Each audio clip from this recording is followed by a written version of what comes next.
I'll be taking notes tonight. Okay, I'd like to call to order the business meeting of the Pelham Board of Education of January 3rd, 2024. Please stand for the Pledge of Allegiance. I pledge allegiance to the flag of the United States of America and to the republic for which it stands, one nation, under God, indivisible, with liberty and justice for all.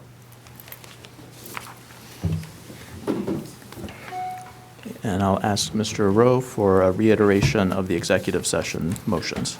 We entered executive session for the purpose of discussing the record of an individual employee, as well as to discuss the proposed acquisition, sale, or lease of real property, but only as it related to when publicity would substantially affect the value of that property. And I'll welcome everybody. Happy New Year.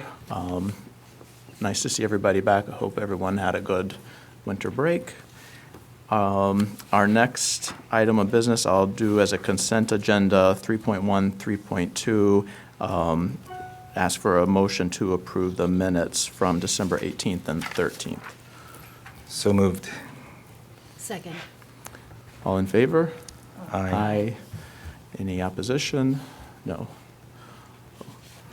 Okay, good evening, and as well, we welcome everyone back.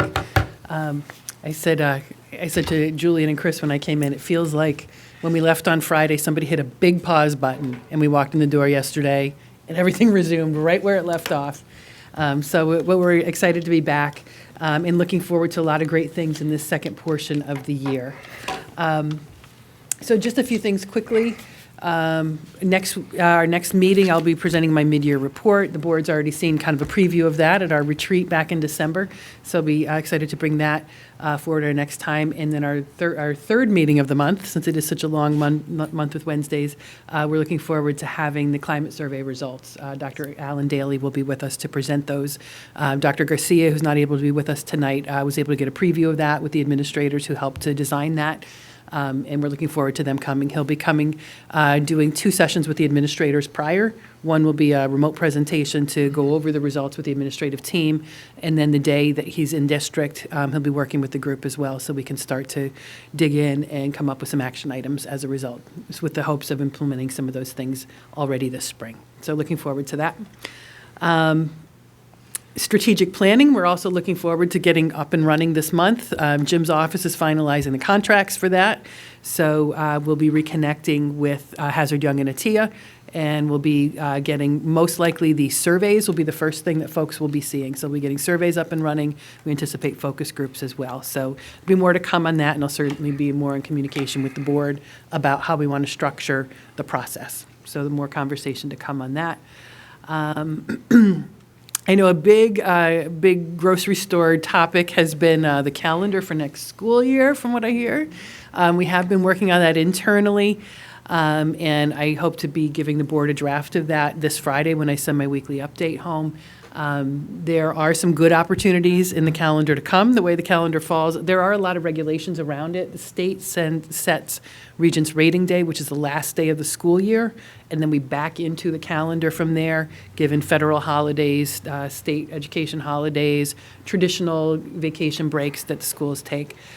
So we are, this year, one of the pieces is there's, in some years, an opportunity to try to start with our superintendent's conference days before Labor Day. So we're looking at that. That's something that we have to negotiate with our teachers union.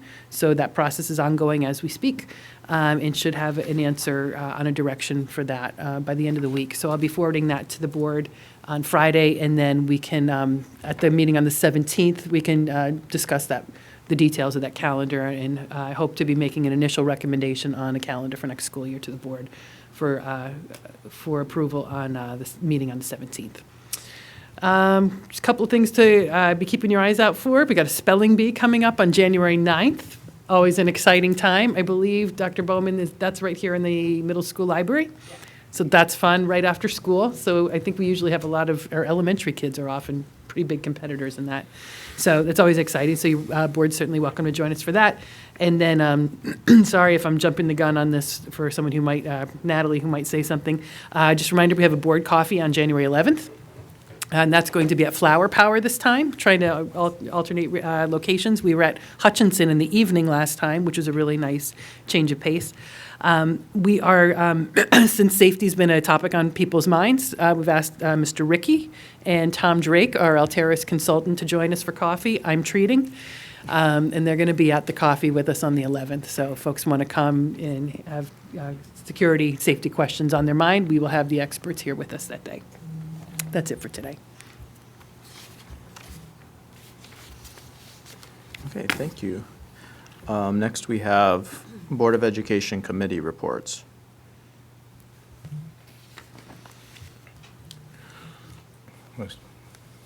Okay, thank you. I can certainly give a quick update. On December 21st, the Facilities Committee met. There was a number of items that were discussed, and certainly, I think one of the larger ones will be the Village of Pelham stormwater mitigation discussion. But in addition to that, some of the discussion was about updated lead water testing on previous testing that had been done, and some mitigation that we undertook with adding filters to certain drinking fountains, and we have clearances on those outlets of water that previously tested over the limits. We discussed the annual work of the Facilities Committee and benchmarking and our visits to other schools. We're trying to work up 2 more visits before the end of this month. So I think our target is probably Scarsdale and Bronxville schools. So we want to get a look and see, again, I think we've had a good breadth of looking at different structures, and we want to look at this one as well. We had a discussion about the facility use organizations and the fee schedules. There's an amendment on this evening's agenda to include the Pelham Children's Theater, which has been a long-standing organization in district since the 1960s. And it's just left off of our list, and we want to make sure that they're included in as a no-cost organization, which doesn't mean if they drive costs, they're not responsible for it. Well, that's important to clarify. So if they have an event and require, say, custodial or other labor supports, they will be responsible for reimbursing the district for those expenses. And then last but not least, we did talk about the Village of Pelham stormwater mitigation discussion, which again revolves around Julianne's Playground Park. And some of the discussions, again, talked about use of the site, the title search, which was recently completed on that property, confirming that the district owns the property, that there aren't any prohibitions on that property. I think the next step is to move forward and receive some sort of appraisals for that property. So we've moved in that direction. And then also the consensus of the committee, and also was that if this project were to move forward, I think at this point the consensus is that the district not be in a position to own the property if that retention system's in place, just because of the long-standing nature of what this structure would be. Water, if there were any further liability or anything like that. So the committee's still working on this. We met with obviously with the village leadership when they first proposed the project. The committee's met and discussed it, I think, 2 times now. And once that appraisal comes back, we expect that to be back by the end of the month. Again, I assume there will be further discussions about that as well. So that's all I had for facilities. Jim, I have a question. Mm-hmm. Would the committee recommend a public discussion around it, and getting feedback from the community about how they feel about it or what they would like to see happen? I think the committee certainly is made up of board members and community members already. Yeah. And I think they'll make a recommendation to the board, which could very well include that public discussion. Yeah. Any further discussion such as that. Yeah, because I know we received a letter from the village, and I think it's important to hear from the community about this.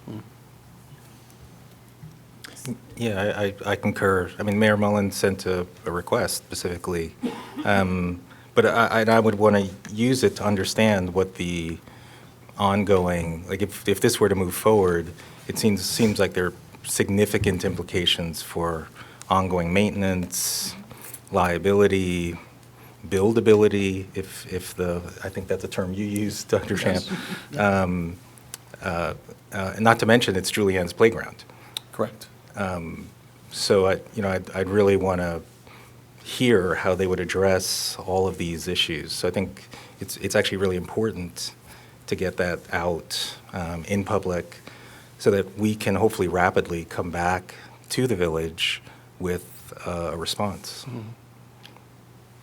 And just confirming, the initial request was for potentially an easement, right? An easement agreement, but the committee's recommending that the district would not go that route. That if the project were to move forward, there would potentially be a sale or of the property or. Yeah, I think the original discussion was the ability to place this retention system under the park. And I don't want to say the recommendation of the committee right now, Right. but I'll say consensus at this discussion. point, at this point in time, is that if this were to move forward and it were to be in this particular site, just as Mr. Rowe stated, that it's a forever type of a system that would be there, maintenance. That at that point in time, it's probably not in the best interest of the school district to retain ownership of that site. You wouldn't be able to build on top of that site. Right. And long-term maintenance and potential liabilities that could arise from that. That at that point in time, again, the consensus would be that the district would probably not want ownership of that land at that time. And I understand that we're not at any point of making a decision on that at all, but if that were to be the case, can you talk a little procedurally how that might happen?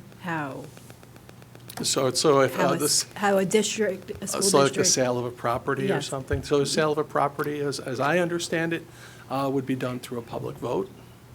And that would either, depending on the timing, it would be coordinated with an annual election or a separate vote at a different time period. Okay, so it could be separate. It could be separate Okay. at separate times.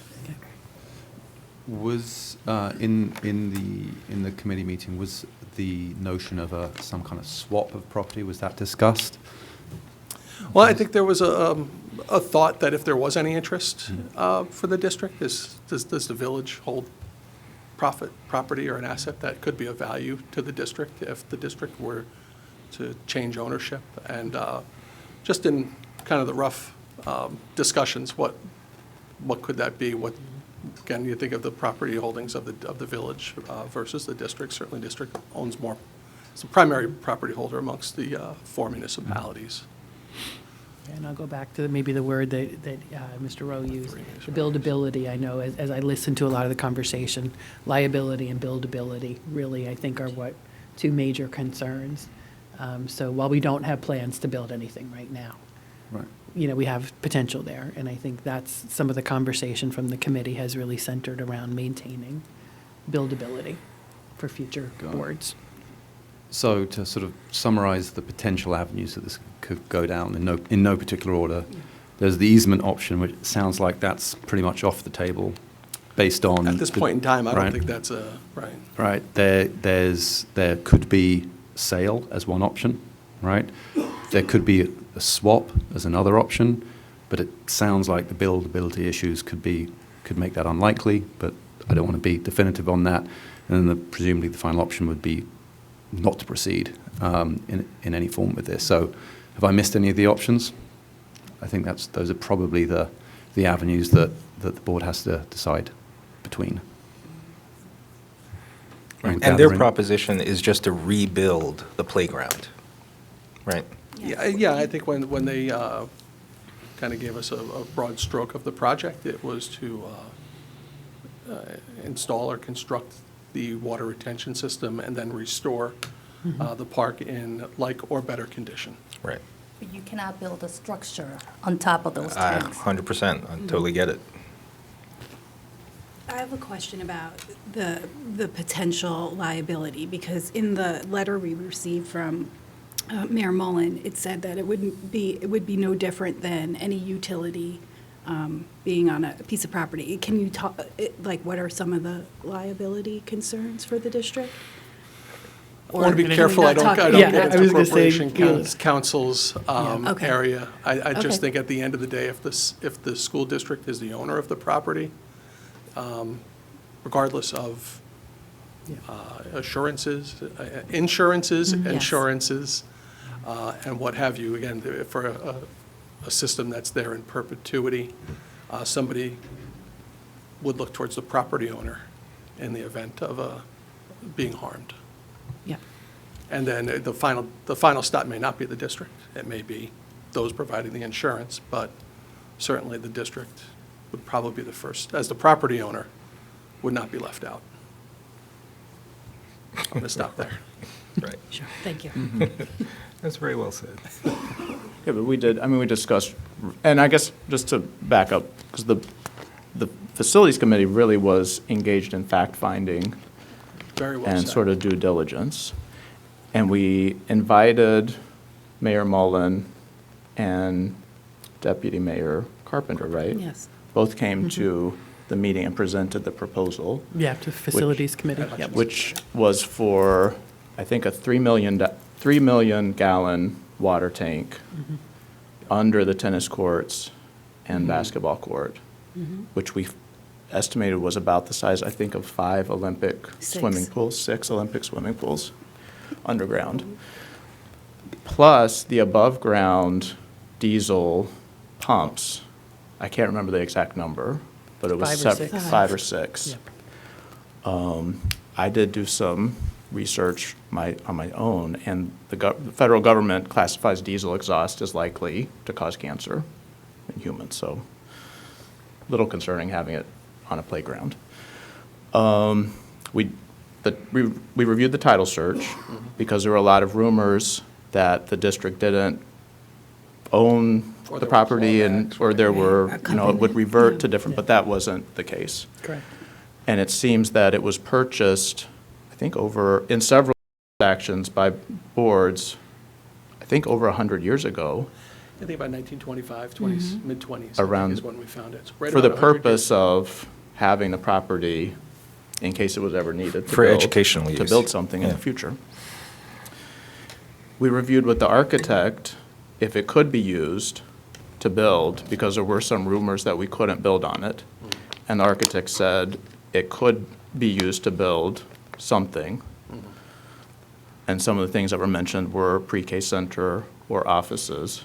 And I think maybe someone even said a rec center. That was thrown out as Yeah. an idea. Not that we're pursuing anything right now. Swimming pool. Swimming pool was mentioned also. I had to get that in. We reviewed with council, Process, yeah. And now we're waiting on the appraisal. yeah. And that's the information that we've come up with. And Michael, or maybe you can comment on, because this was a question of why it went to the Facilities Committee, the request went to the Facilities Committee versus, I guess, a full board discussion. Yeah, I think we all take governance training that's mandatory for board members. So we know about good governance practices, and that's part of good governance, that we did a process to do the fact-finding and due diligence. Right, 3 board members sit on your facilities committee. Yeah. And a local architect, An architect, a engineering professional. yeah. And a facilities director, professional. So I guess the question is how to proceed. And I think at this point, not to repeat the obvious, but you said we're waiting for the appraisal. I think that's kind of the piece at this point, and once that comes in, I think that will then beg that question. Are people wanting to schedule a meeting now, or wait till our next meeting to discuss it, or? I mean, I think, is it a public hearing or a public discussion? Or is it the work session? Oh, yeah, a work session. I mean, I think that's one thing that we've been invited to engage in. So, Ian, it sounds like you're on board with that. Yeah, I it's a think good idea. I think Mayor Mullen and any other that again can address these issues of the environmental impact, the buildability, ongoing maintenance, and again the fact that it's Julianne's playground like, how would that be addressed? I think hearing that would be very helpful at the next board meeting that we could create some time for. Yeah, I agree. Yep. So just invite them to speak at the next board meeting. Yes, I think so. Okay. Okay. All right. And it can be a They can take work care of it. session, meaning Engage, back and forth interactive. dialogue. Yeah, Yeah. yeah. Yeah. Okay. We can definitely communicate that then to them.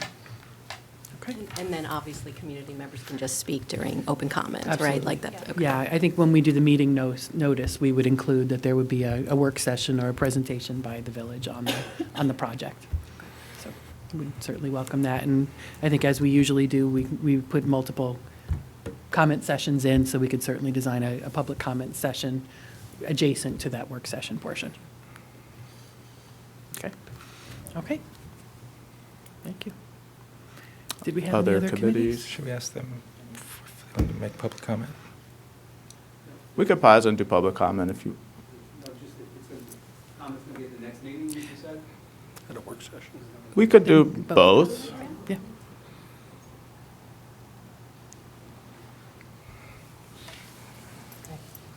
So we're officially moving 5.1 up? Sure. Okay. Yeah. Yep, okay, great. Good evening, everybody. I know Dr. Champ and a few of you, but my name is Maureen Borsella, and that's my husband, Anthony.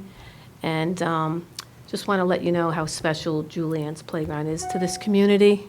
Julianne was our daughter. And I don't know all the particulars of the project, but the playground is just such a special place. We don't have a lot of green space in the town. And I just feel like it's not the appropriate place to put these diesel-powered generators.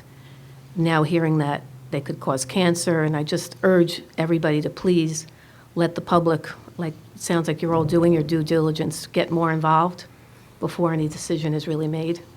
It's very, very important, and it's a very cherished part of the community. Thank you. Thank you. Thank you.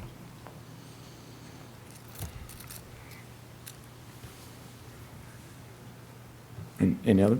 Okay, thank you. Okay, other committee reports. Policy, thank you. We had a policy committee. I can update on two of the items. Sure.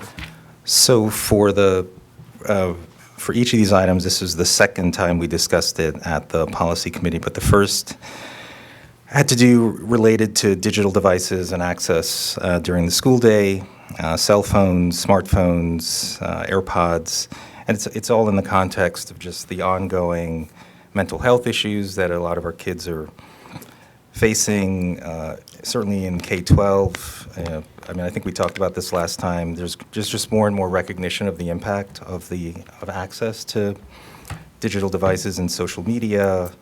You know, even New York State, I think, is suing Meta right now for the algorithms that are used in a lot of the social media applications that are literally intentionally addictive for young people.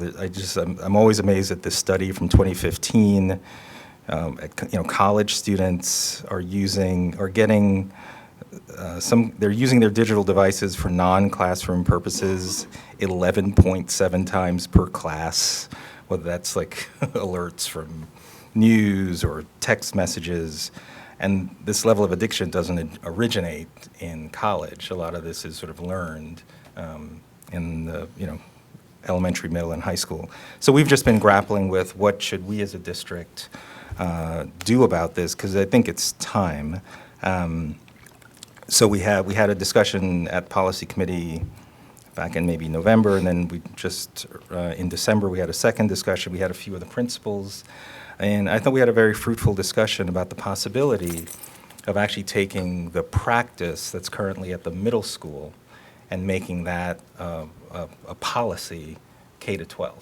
And the implication of that is that at the middle school, currently, basically digital devices have to be turned off, either in your backpack or in your locker all day. So not just in class, but in the hallways, and and for fear of God, if you use it. And so but importantly, there are exceptions, like if a teacher says there's a particular science experiment that has to happen, or there were even some special medical things. So we talked about some very important exceptions, but otherwise the rule would be, so we just talked about the implications of that. And so my sense is that our next policy committee meeting will probably start to actually draft policy that we could all take a look at. And then Natalie, I know you were talking about having, just again, for the larger public, some kind of information session about what's happening, Yeah. why we're So- thinking all this. Dr. Champ and I and Alex met today just to solidify the agenda for the engagement committee. And one of the things we want to do is have a similar World Cafe as we did last year with the excellence question about cell phone usage in the high school, and engage the community members about how they feel about it. Yep. So that's one of our proposals to the engagement committee, and I know that it's been a hot topic. I do know the Junior League is holding their January meeting next week at the Hutchinson School, and their topic is digital devices. So it is a hot topic right now within the community. Yep. Of what are we doing with cell phones as parents, and living in the real world. We know Yep. they have to be used, but then what is the right kind of usage versus putting it away versus when and how, and Yep. kids their brains are not developed enough to kind of make those decisions sometimes. I'll let you say that, but Yeah. yes, I'm with you. I'm with you. And, So, and I just wanted to add too, I know that Mr. Berkowitz is doing some, gathering information, gathered some information, is continuing, because I think also understanding student perspective is going to be critically important. We're a district that believes in student voice.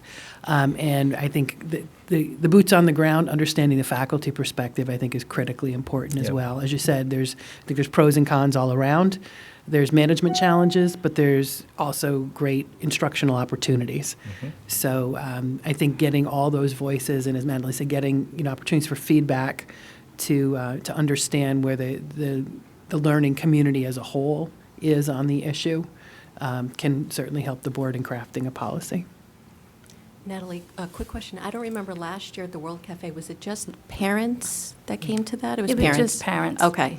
And you Yeah. mentioned it, I was just thinking that, would we involve students in that session, or is that, basically, I'd agree that we need to make sure that we hear from the students and the teachers and whatnot, so.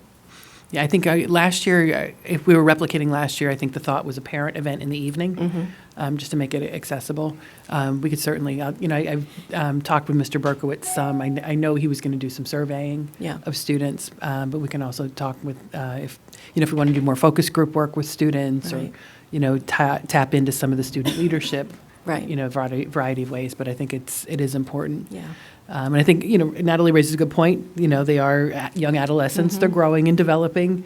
Right. So I think there's a perspective, may not necessarily understand all the implications of it. Right. But I do think our students generally bring some really great perspective. Yeah, they always do. Yeah. So last year, when we had the World Cafe, then we had the students come and present at a board meeting. They talked about excellence with some of the teachers. That's true, as part of the work session, yeah. Yeah. Okay, so this will be, it'll be a little bit of time, I think over the next couple of months, I think it'll be a good, we'll try to get as much of this information, together to help direct the policy committee on this. It's definitely not an easy issue. No. And For all the as Ian reasons. had stated, this is something that's not just in this district. Oh, yeah. There are several districts who have gone in the way of just banning cell phones altogether. There's a lot of districts that are, somewhere in the middle.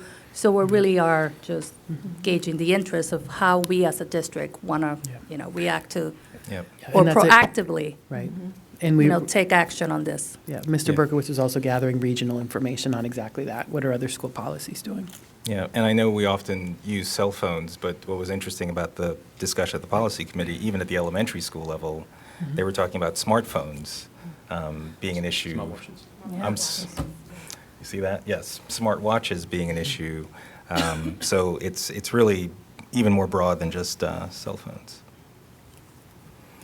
So more to come Yes. on that front. The second issue that we discussed at the policy committee, also again for the second time, was just in response to, in June of this year, New York State issued revised guidelines for transgender and gender expansive students, and it's important to recognize that they are guidelines. And the guidelines have been sent out to the, I guess, Pelham High School and Middle School. So it's important that, the board provide some guidance as to, what of these guidelines, are in place in Pelham.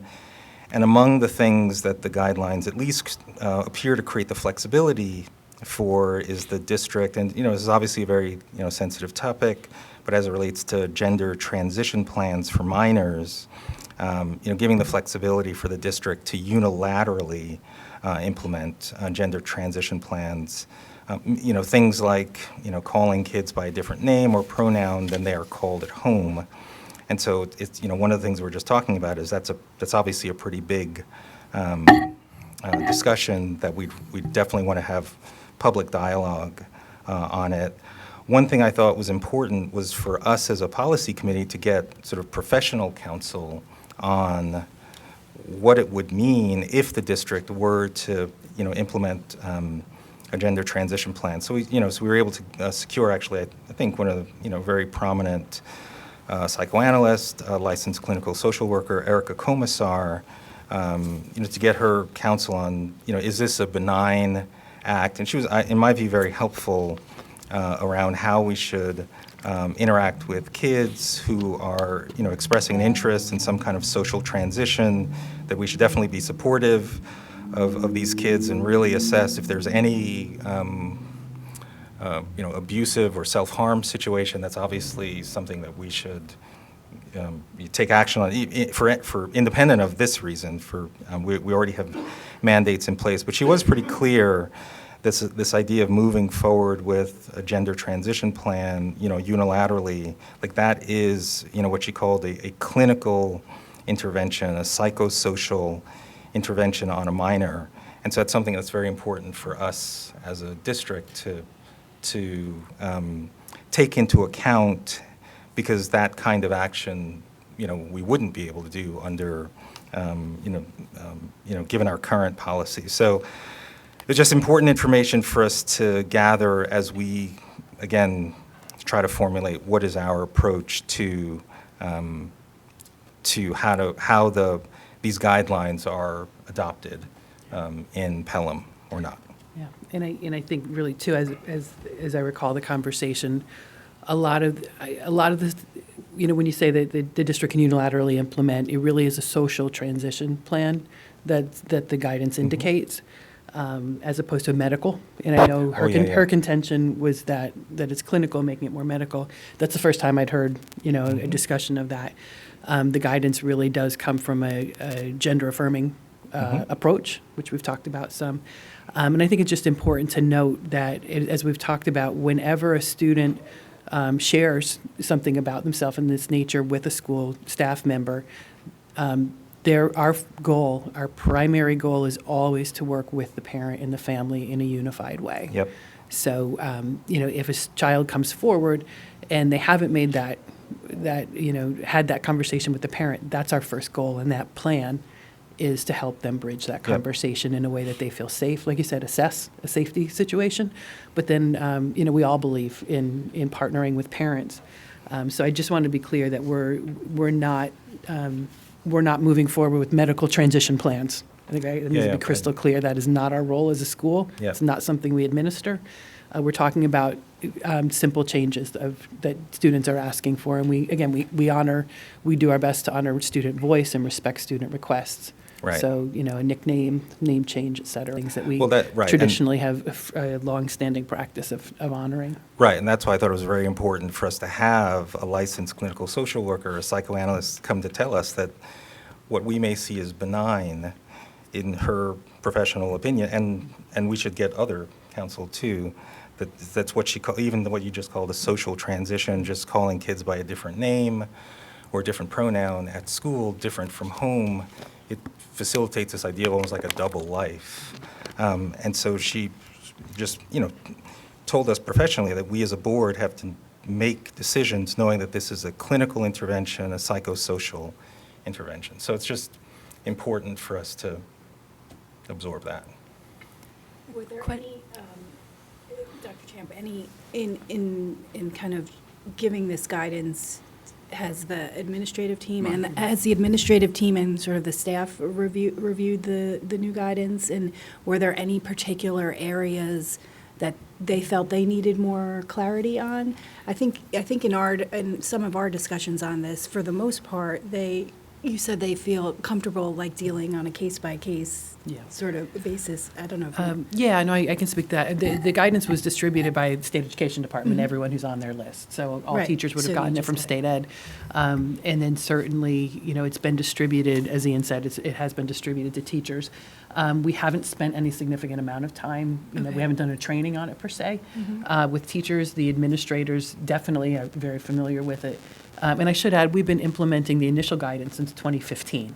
So this is nothing new. We're almost a decade in now to the State Education Department having guidance on transgender students. And so this was updated guidance to the 2015 guidance. So the administrative team certainly has looked at it. We've had counsel come in and provide training sessions. They've been doing, actually, Keenan Beam was great. I know that they spent some time, with us as a governance team looking at it, as well as they're hosting a great series of kind of lunch and learn Yeah. sessions. So they just held one recently with the administrative team from it was available to all of their clients. They also had done seminars for superintendents. So there's been a variety of opportunities for the administrators to dig more deeply into it. And yeah, that really was the consensus. We've been working with this type of guidance, very similar guidance, since 2015. There's certainly updates to it. But the consensus of the team was, again, our goal is always to work with parents and to create a welcoming, affirming environment for our students. And that given those natural relationships, given that the counseling staff, the clinical staff that we have, folks feel very comfortable knowing what the guidance is and working in a case-by-case manner to help to really work to support the child, and with that ultimate goal of integrating, as you said, the inside school and outside of school life. That's our goal, so that the children really can be on the same page with their parents. Whether the parents have different perspectives, that's fine. Yeah. It's not our, our goal is to try to forge that relationship and support the student. So they did feel comfortable with the guidance as is. I think provides enough clarity for us to navigate the day-to-day. Does give some clarity to that, I think is just recognizes the humanity of, of what we work with. Very often growth is a process, whether it's learning, whether it's physical growth, understanding of identity, especially during adolescence, it's all a process. So yes, they were comfortable with that and didn't necessarily feel a need for more concrete policy Dr. Champ. behind it.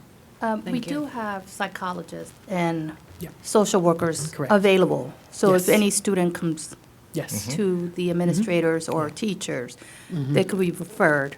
And that's exactly the process. If someone were to, become a student, would ask something that a teacher, caught a teacher's attention, ask for a name change or pronoun change, if they had any kind of question or concern, that would be their first go-to person, would be the child's counselor and/or a psychologist. We have 2 psychologists each in the middle school and the high school, or social worker. Any one of those resources would be available to them.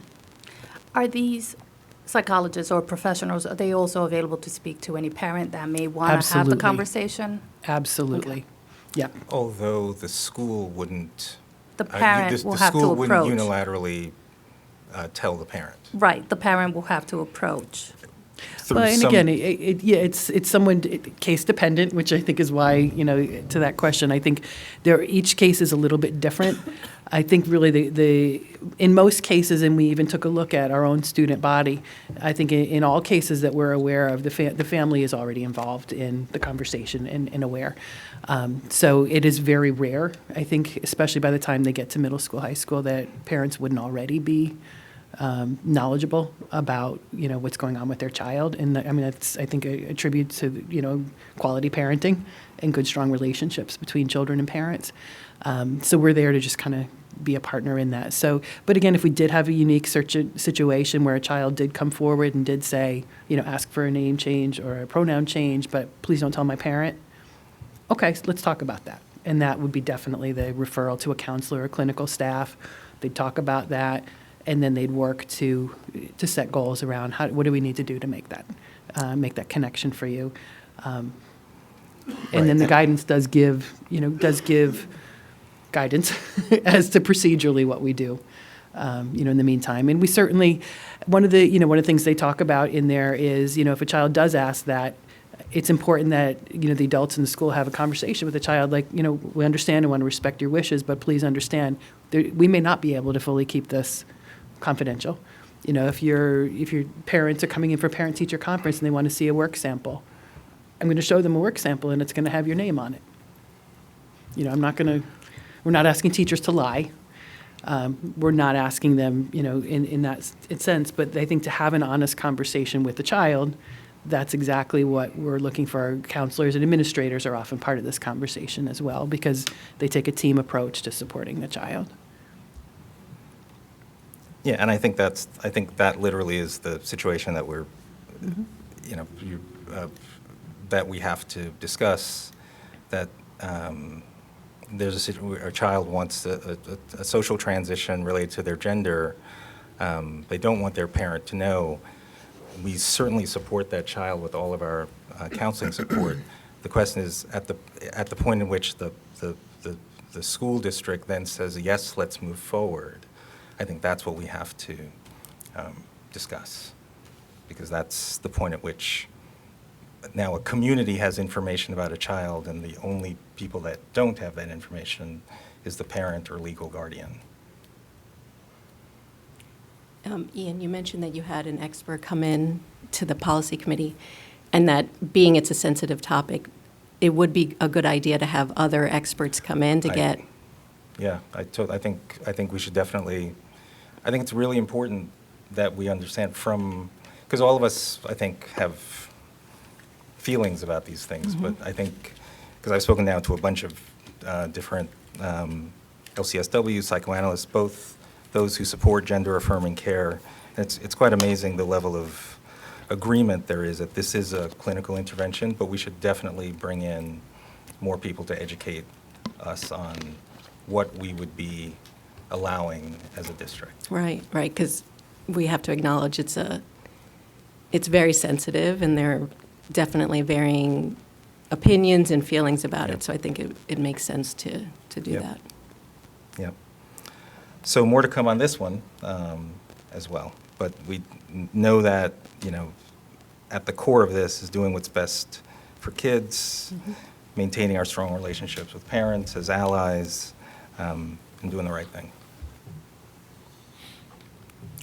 Actually, one quick question. So is the policy committee at a place where they're exploring whether a policy needs to actually be put in place? Is that kind of the conversation that's been happening? Yeah, we haven't actually drafted an actual policy yet, because I think we're still doing this. We're still trying to figure out the parameters. But Right. at some point, we will have to decide something, either policy or public discussion. But I think we owe it, especially now that the guidelines have been published, we owe it to the district to say what we have given, what we as a board have given the district the flexibility to do. Gotcha. Okay.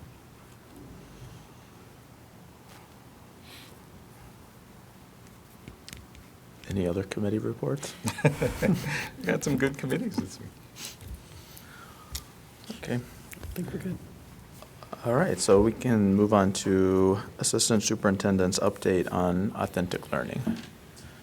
Okay, so to start, I want to talk a little bit about our upcoming computer-based testing simulation, which is going to happen later this month for our grade 3 to 8 students. New York State mandates that because of the mandated computer-based testing that each building administer a simulation. The simulations last for one period of class instruction and no more.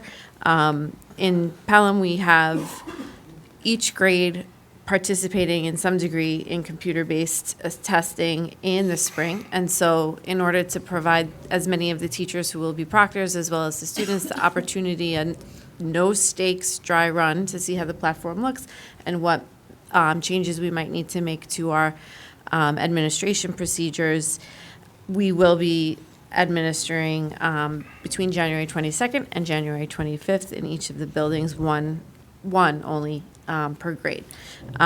More information will be coming out from my office later this week to families as well as from principals and classroom teachers with specifics about which assessment is going to be administered in which classroom, as well as more information about the upcoming spring assessments because we are rounding that corner to getting to that part of the year. Also, coming up shortly next week, we will be hosting Michael Rettig, who is a master scheduler. He will be here from January 9th through the 11th. We're planning to have him review feedback that has been collected from teachers and administrators about the changes that were made to the elementary schedule after his last visit before the pandemic.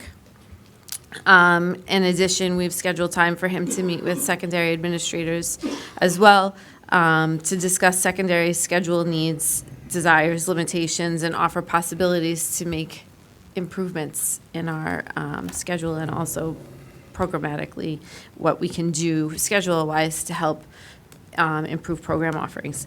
After that, because of a cancellation in December, we have one more session with him, which we'll schedule next week for later this year. As Dr. Champ mentioned, next week we have our district spelling bee, which will begin at 3:30. So I want to wish all of our spellers good LUCK. Before the break at the beginning of December on the 8th, here in the middle school, it's a hot spot for all sorts of things. We hosted a author visit from Jasmine Warga, who is a young adult author who wrote such titles as Other Words for Home, The Shape of Thunder, and A Rover's Story. I was here for much of the visits and a couple of the different presentations, which were conducted by grade, and she was wonderful. The kids loved her. They loved her stories. They loved her stories, her writing, but they also loved how she spoke about the process of writing that she undergoes and what she uses for characters and how she develops a plot and all of the research that goes into it. And I think that we have some budding authors amongst our ranks here. In terms of professional development, which is ongoing, I just want to remind everybody that next Wednesday is the PLC day, so that will be an early release. We do have upcoming math professional development for our elementary classroom teachers as well as our interventionists next week with Shelley DuBose, who's a math professional developer that we use. Additionally, we continue to have ongoing PD for our elementary classroom teachers with TC for literacy. And I just want to talk a little bit about some STEM PD that happened in December. Dr. Callahan spearheaded having some menu-based PD and also got feedback from all of the teachers who participated. The topics included were ENL students in the STEM classroom, Delta Math Users Group, Artificial Intelligence, Academic Dishonesty versus Productivity, Singapore Math, Remediation and Support in Secondary Mathematics using the Singapore Approach, Inter-Orbit Assessment Development for Next Gen, and New Standards in Math Work Session. As I said, he collected feedback from teachers who were participants, and it was overwhelmingly positive. And I just want to highlight the different ways that we have been ensuring that our teachers are continually professionally developed, both on the elementary and secondary levels.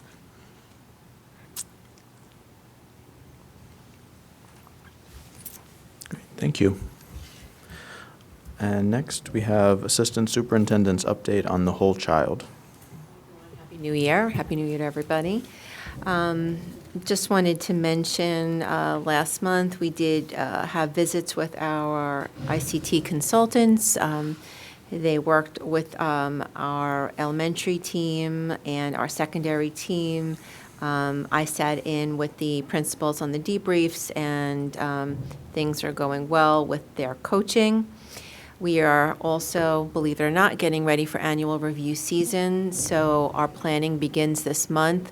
We start with all of the staff at one of our upcoming PLCs. We do our annual review kickoff, where we review housekeeping and procedures and protocols and get ready for how we're going to handle IEP development for this year. And my office will start, believing it or not, planning meetings and sending invitations to get ready after the February break. I just also wanted to mention that on Friday, December 1st, SEPTA did their semi-annual SEPTA's Got Talent show, which was held in the high school at Alumni Hall. Students, both classified and non-classified, worked together and had the opportunity to put on a performance for the audience that featured singing, dancing, and some acrobatics, and also featured some incredible artwork, just incredible budding artists that we have. So I just wanted to make sure I thanked everyone who worked so hard behind the scenes, because that is a huge endeavor and a lot of work to pull off. Joanne Colon and Stephanie Otero, the former SEPTA presidents, it's their brainchild, so thank you for them for their hard work. And there will be another SEPTA's Got Talent show in the spring.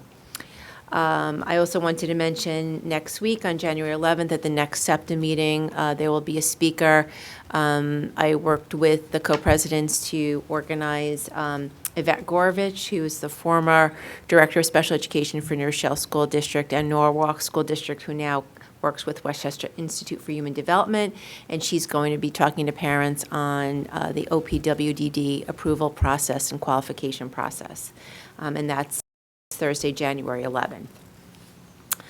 Last month, the Wellness Committee had its second meeting. We talked about the focus of the work that the committee wants to do this year. Some areas of focus that were identified is we will have the opportunity as a district to work with the New York Life Foundation, who served as one of the largest supporters of providing grief and bereavement support to schools. So we're going to work with them on how to get some professional development here for us in our district in that area. Another area of focus the committee identified would be continued support in the area of conflict resolution and peer isolating peers. This is a theme that came up both at the elementary and secondary level, and we're talking about what Tier 1 and Tier 2 interventions would look like in those realms. And the last area of focus this year is going to be write new policies specific to our Narcan use and guidelines that we need to follow now that we've been approved as an Option 1 school district, which means we could train our own staff in-house. In terms of counseling, I just wanted to mention last month that the counseling department, in collaboration with Pelham Civics, did have a workshop about careers in communications. So they had guest panelists. Caitlin O'Neill, who was she was Director of Corporate Communication for IBM, Olivia Leatherwood, who was Director of Communications for Condé Nast, and Alex Della Rocca, who is VP of Corporate Communications for TIAA, so that was really nice and well attended. FAFSA Link became live at the end of December. That's a new process this year for families as they go through the college application process. So that's off and running. Just some upcoming events from the counseling department. They will have tomorrow night their grade 10 college night. So that's their annual discussion with the sophomore class about the college application process. Miss Jean Renner, she's the campus director of admissions from Fordham University. She'll be presenting on the topics of college search, strategies and factors in selecting a college, and updates in the college admission process. So that's for sophomores to kind of get them going. January 11th is our grade 8 information night. That's Mr. Uvain, our freshman counselor, will be meeting with the 8th graders, parents, and students to talk about getting ready for high school. They usually invite some upperclassmen to talk to the students about what that transition is like, and that's January 11th. And then January 17th is our grade 11 college night. And that is going to be admission reps from Penn State, Barnard, Iona, and CUNY. They do sort of a mock transcript review for students and parents, so they get a flavor of what colleges are looking for when they see a variety of transcripts. And then they'll do breakout sessions on different topics. And the topics can be from the college application and essay to applying to test optional schools, and parents and students have a choice what work session they want to go to. So that's in the counseling department. I also wanted to mention that our college admissions have been starting to roll in, and just give some insight as to, the hard work of our students and where they're getting admitted. So some of our students have been accepted to Tulane, Boston College, Davidson, Wake Forest, Bucknell, Rollins College, University of Virginia, Georgetown, Fairfield, Fordham, University of Tampa, Providence College, Wellesley, Duke, Clemson, Villanova, SUNY Albany, University of Penn, College of Worcester, Cornell, Skidmore, Brown, and Elon. So nice acceptance pool so far, and more to hear. Very good. And just quickly from the nursing department, as we're all kind of coughing and sniffling, COVID is a thing a little bit again. We're seeing peaks, but also flu and pneumonia is a lot of cases swirling. So just a reminder from our nursing staff and Dr. Legue, our district medical director, about the cold and flu season reminders. They're all posted on all of the schools' health services page. Just guidelines about when to think about keeping your kids home and when to send them back. So hopefully everyone will stay well, and we'll zip through right till spring. And that's it for me. Thanks, Tracy. Thank you. And opportunity for further updates on finance and facilities. I can certainly add just a couple of quick items. We're certainly working on our budget, and that'll be more time also in the future working with our finance committee. With facilities, we had the week off, but certainly not everybody in the facilities department was off, so it provided a nice opportunity to wash and wax some of those high-trafficked areas, which was great. There was some activity in the buildings. There was a basketball tournament. Sounds like there's a game going on downstairs right now. I know the boys and the girls were both in the finals, so that's great. I wasn't sure about the final outcome of it, but it's good that they make it to the final. And if you're running the tournament, your team should always make it to the final. But again, I think a lot of people were enjoying it, which was terrific. Our lock system, our door proximity system, which was formerly part wireless and part hardwired. So the hardwiring of that system has been completed. The system is up and running throughout the district on all of our buildings, which is great. We had some wireless components on gates, which we have changed to being hardwired, and the final applications are expected to be set up on those gates in the near future as well. So all good news, that work is done, and by knocking out that wireless part of it, we really have a high degree of confidence in the reliability of that proximity system working regularly, where before with the wireless system, it got a little janky at times. So we wanted to make sure we're okay there, but we're all online. We met with the architect today, our architect who's still doing our building condition study, 5-year plan, and then discussion on our capacity study. They're on that particular work. The goal here is hopefully to provide some early information to the facilities committee in the late February, early March time period prior to the completion of the building condition study, and then as part of the development of that 5-year plan. So we hope to have that as we move along. Safety, of course, we're meeting with our safety folks regularly. We're doing some additional training on the PLC day next week. Also during the Martin Luther King Day, our local law enforcement agencies will be conducting some training at Prospect Hill School this year, which is what they've done on regular basis. And it's historically been a coordinated training between departments to provide some training in our buildings. So that would be happening. Usually rotates from building to building. This year it's going to be at Prospect Hill. We're gearing up for snow. Maybe we'll get it. It's been however many 100 days since we've had snow, but it always seems to fall on weekend days when you're when you're in the position of the person who thinks about paying for the time. So again, it's falls on the time and a half for the double time day, but that's okay. The people haven't. Better than being up at 5:30 and making a snow call. I don't like to, yeah, I don't enjoy that either.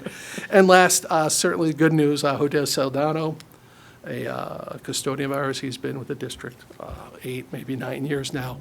His wife delivered a new baby boy Bentley, 7 pounds. Mom and big sister are doing great. And Jose got pushed down to 4th position in the family. So we're really excited for him, and we want to extend our congratulations to him. Thank you. Great, thanks. Okay, so next, we can move on to 6, financial reports and motions. And I would accept a motion to approve items 6.1 and 6.2 as a consent agenda. So moved. Second. Any comments or questions about this? This includes the change to the building usage fees, which includes Pelham Children's Yes, and as Theater. you see in the documentation, it's the same thing that the board saw at reorg, but we've highlighted or bolded Pelham Children's Theater so that you can see that that's the difference. Yep.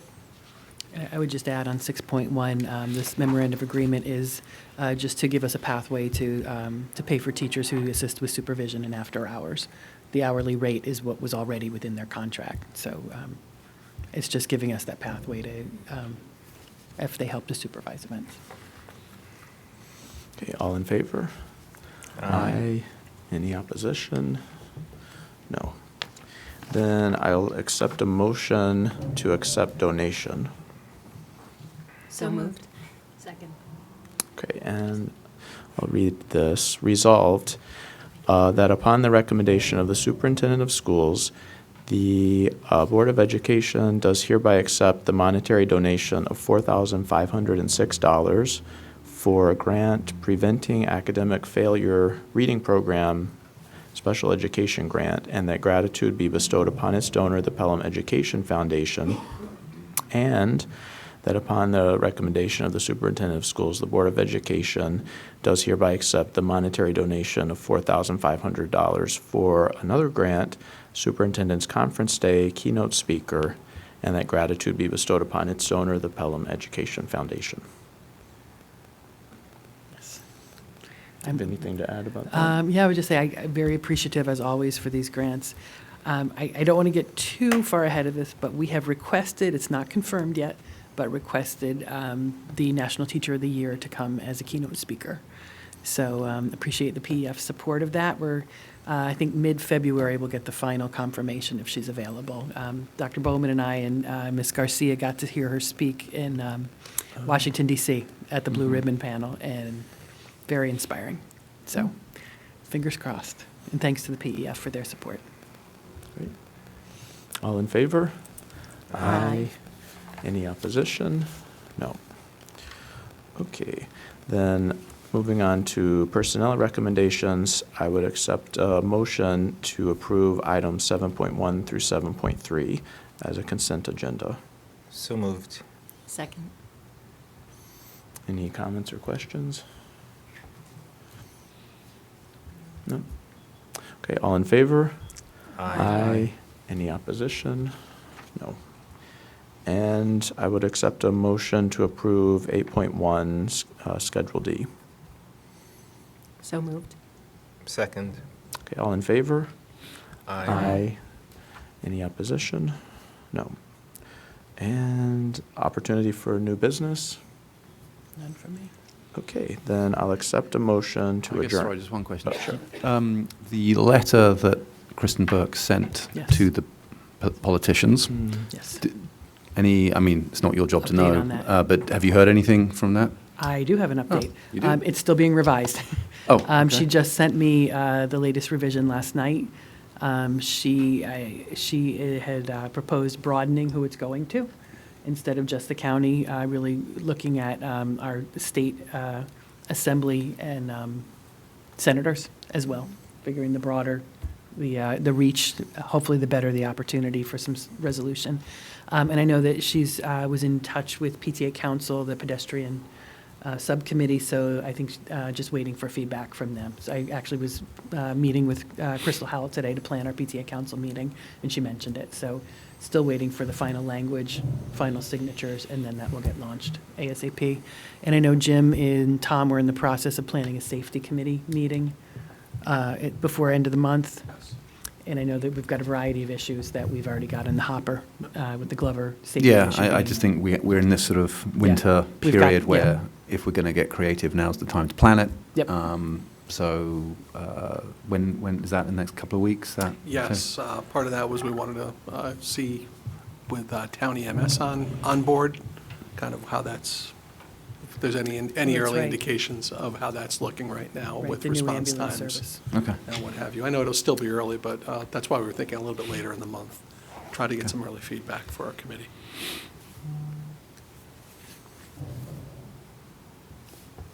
Okay, motion to adjourn. So moved. Second. All in favor? Aye. Aye. We are adjourned. Great, thank you very much. Okay.